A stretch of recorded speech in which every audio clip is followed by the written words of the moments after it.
Welcome to Live Doctors. My name is Eileen Eisenberg, and I'll be your host today. We have the pleasure of sitting here with Dr. Mary Sano. Dr. Sano is a professor of psychiatry at the Mount Sinai School of Medicine. She is also director of the Alzheimer's Disease Research Center there. This is in New York.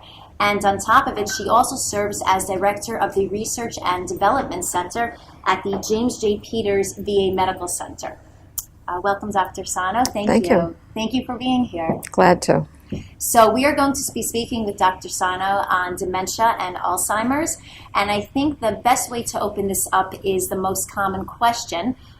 What exactly is dementia? What is Alzheimer's? Are they the same? Are they different? It's a frequently asked question.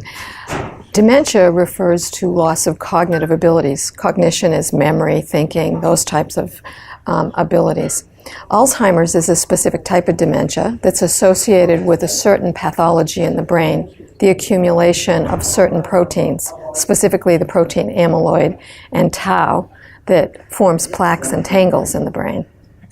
Okay, thank you. So plaques and tangles, I actually read a little bit about that, and I wanted to ask you if you can just elaborate on that a little bit more, because I saw a little imaging of it, and it really does look like plaques and tangles. Can you just explain to the audience what exactly that refers to? Sure.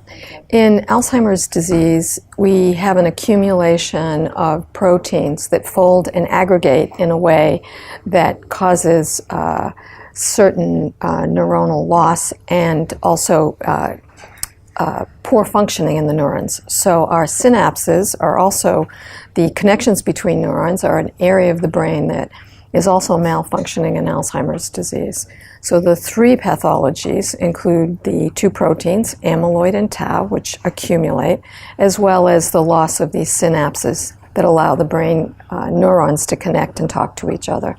This is really the source of the cognitive loss, the memory loss, and the functional loss. And for those who aren't familiar, the term cognitive, we hear that a lot. What exactly does that mean when we speak of, when we say the word cognitive? So most often when people think of cognition, they think of memory loss, but it's not just memory. It's the ability to reason, it's attention and concentration, something we call executive function, which is the ability to plan and organize ourselves.